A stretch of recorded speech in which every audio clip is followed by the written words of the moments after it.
Assalamualaikum warahmatullahi wabarakatuh. Waalaikumsalam warahmatullahi wabarakatuh. Para pemirsa dan sahabat santri dimanapun Anda berada, semoga keselamatan dan kesehatan selalu ada pada diri kalian semua. Amin. Para pemirsa, dalam kehidupan sehari-hari, kehidupan bernegara, berbangsa, tentu ada beberapa usaha untuk memajukan sebuah.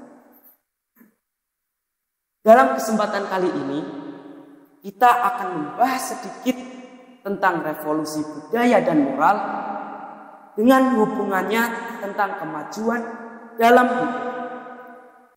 Sebelum itu, saya sudah bersama teman saya, yaitu Kang Yahya Adil. Sehat, Kang? Alhamdulillahirrahmanirrahim. Langsung saja, Kang. Bisa dijelaskan sedikit tentang hubungan tema kita, revolusi adab dan moral dengan kemajuan hidup, kehidupan bernegara dan berbangsa. Terima kasih sebelumnya mengenai pemirsa dan sahabat santri dimanapun Anda berada, semoga sehat selalu. Kita bawa tema tentang revolusi budaya dan revolusi adab tadi, mengenai kaitannya dan hubungannya dengan kemajuan dalam hidup. Memang sangat berhubungan dan sangat berkaitan. Dalam kitab Idhatun Nasihin disebutkan di sini al-umam fi hali maradiha al-ijtimai takunu hajatuha ila islahi ma fasada fiha min al-akhlaq wa taqwimi ma iwaja min furu'il ijtimai aksara min hajatin marid ila dawai. Jadi sebuah bangsa, sebuah kelompok, sebuah negara ataupun individu lah, ketika mengalami suatu masalah tentang adab, tentang moral, membutuhkan orang yang mampu untuk membenahi, mampu membenarkan akhlaknya. Dan orang yang punya masalah moral, punya problem dalam moral, ini lebih membutuhkan dibandingkan membutuhkannya seorang pasien terhadap dokter. Sangat butuh pembenahan, sangat butuh bimbingan, sangat butuh perbaikan, melebihi butuhnya seorang pasien terhadap dokter. Jadi seperti itu. Itu sangat pentingnya sebuah moral. Jadi sangat berhubungan sekali mengenai masalah moral, mengenai masalah akhlak, perilaku dalam kehidupan sangat berpengaruh sekali dalam memajukan kehidupan. Karena kebiasaan yang kurang baik, kemudian moral yang kurang baik, ini menjadi masalah, menjadi penghalang kemajuan kehidupan seseorang. Di sini dikatakan masalah dalam hidup itu terbagi menjadi dua. Yang pertama, imma jahliha bidaiha fatadhunnu wa hiya ala wasyakil mauti bima yaftaqu fiha min adai annaha salimatan minal amrodi naqiyatan minal awsaf. Jadi seseorang punya masalah dalam hidup yang masalah tersebut menjadi penghalang majunya kehidupan seseorang. Pertama, masalah tersebut karena memang orang tersebut tidak tahu bahwa dia punya masalah. Dia punya kebiasaan yang buruk. Dia punya akhlak yang kurang baik, punya moral yang kurang baik. Tapi dia tidak tahu. Dia tidak tahu bahwa perilaku yang selama ini dia lakukan, kebiasaan yang selama ini dia lakukan, itu merupakan kebiasaan yang kurang baik. Ini pertama. Yang kedua, wa imma annaha tadrikulat royati ma fiha minal al wa ma ya'tawiruha minal adwa. Jadi yang kedua, orang yang punya masalah dalam hidup, punya moral yang kurang baik, punya kebiasaan yang kurang baik, dia tahu bahwa dirinya punya kebiasaan yang kurang baik, dirinya punya moral yang kurang baik, tapi dia masa bodoh. Dia masa bodoh, dia tidak mau berusaha untuk memperbaiki diri, dia tidak mau berusaha untuk membenahi dirinya, sehingga kehidupannya pun tidak malah nanti mengalami kemajuan, justru akan mengalami kemunduran. Itu seperti itu. Jadi mengenai masalah kehidupan, masalah problem dalam hidup, salah satunya tadi kebiasaan yang kurang baik, moral yang kurang baik itu sangat menjadi penghalang kemajuan kehidupan seseorang. Itu seperti itu. Jadi langsung saja masuk ke pertanyaan yang kedua ya Kak. Presentasi bahaya antara penyakit jasmani dan penyakit moral itu sejauh mana? Oh iya, masalah presentasi antara penyakit jasmani seperti batuk, kemudian pusing, kemudian penyakit yang lain lah, dan penyakit moral itu sejauh mana sih presentasinya? Di sini memang dikatakan tadi bahwa penyakit moral di sini disebutkan adalah daun, penyakit ya. Kebiasaan yang buruk, penyakit moral yang kurang baik di sini disebutkan sebagai daun penyakit. Jadi penyakit moral dan penyakit jasmani yang lain, batuk tadi, itu presentasinya sangat jauh, bahayanya itu sangat jauh. Lebih bahaya penyakit moral dibandingkan dengan penyakit jasmani. Di sini dikatakan bahwa mengenai perbandingannya, in maradat al ummatu maradan wabilan fatakan fadzalika la yaqtadi ila ala hayatin asyaratin fil alafi min majmu'.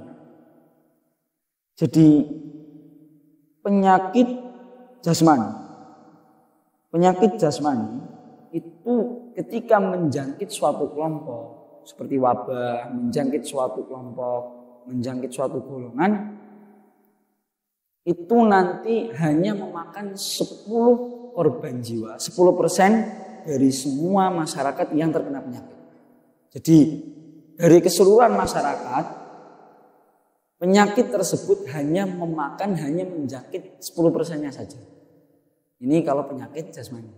Jadi 10% dari masyarakat keseluruhan itu nanti yang terkena penyakit jasmani. Itu seperti itu.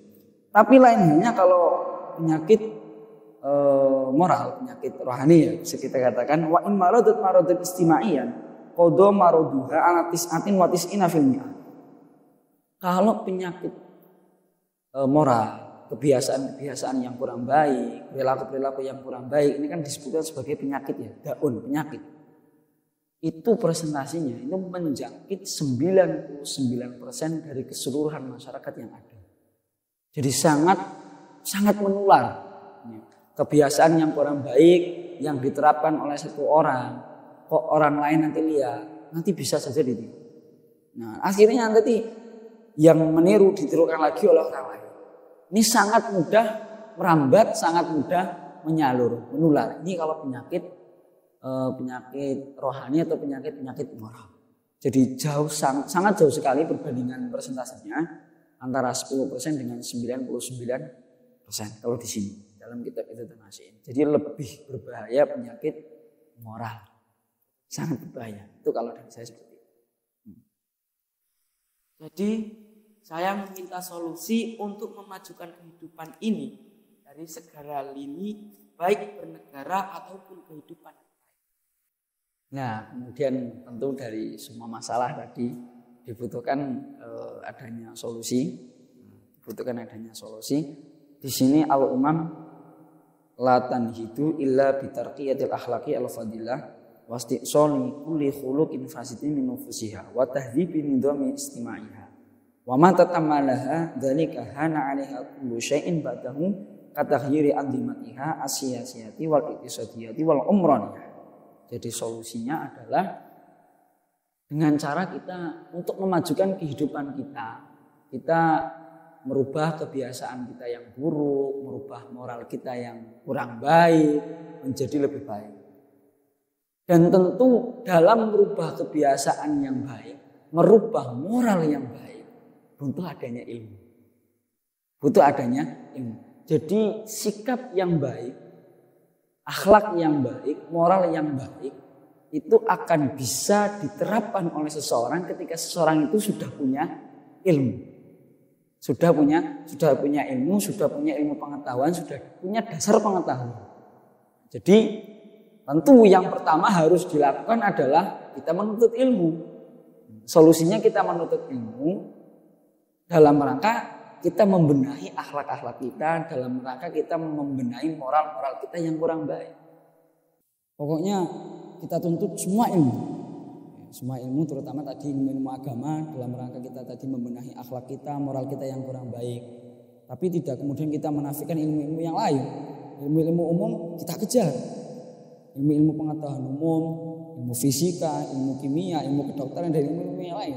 Karena di zaman sekarang ini kita butuh ilmuwan muslim, butuh kita dokter yang muslim, yang ahli dalam kedokteran, butuh kita ilmuwan matematika yang muslim. Seperti kejayaan Islam yang diraih oleh Khalifah Harun ar-Rasyid ketika memimpin Bani Abbasiyah. Karena puncak kejayaan Bani Abbasiyah dulu itu kan diraih pada masa kekhalifahan Harun ar-Rasyid, di mana ilmu pengetahuan itu sangat luar biasa, berkembang pesat luar biasa di zaman Abbasiyah. Ilmu-ilmu kedokteran yang ketika itu ada Ibnu Sina, kemudian Al-Khawarizmi dalam ilmu matematikanya, kemudian ada Jabir bin Hayyan dalam ilmu kimianya, Ibnu Rushd dalam ilmu kedokterannya, Al-Kindi mengenai obat-obatan, farmasi dan yang lainnya. Itu memang sangat dibutuhkan juga. Jadi di zaman sekarang kita kejar ilmu agama, kita juga kejar ilmu-ilmu umum. Dalam rangka tadi kita memajukan kehidupan kita dari segala aspek, dari segala lini. Itu dari saya seperti itu. Terima kasih Kang atas waktu. Sama-sama sekali, sama-sama. Amin. Para pemirsa, dimanapun Anda berada. Baik, itulah pembahasan kita pada kali ini. Jadi kesimpulannya adalah sangat dibutuhkan sekali revolusi budaya dan moral. Memajukan ilmu pengetahuan, entah itu ilmu agama ataupun ilmu-ilmu. Dengan cara merubah kebiasaan-kebiasaan yang buruk untuk memajukan kehidupan ini. Karena tadi telah disampaikan oleh teman saya bahwa sangat jauh perbandingan persentase antaranya bahayanya penyakit moral dan penyakit jasmani. Mungkin di situ saja pada pembahasan kali ini. Saya meminta maaf jika saya memiliki salah kata, salah kata. Saya Mabit undur diri. Shiratal mustaqim. Wassalamualaikum warahmatullahi wabarakatuh. Waalaikumsalam warahmatullahi wabarakatuh.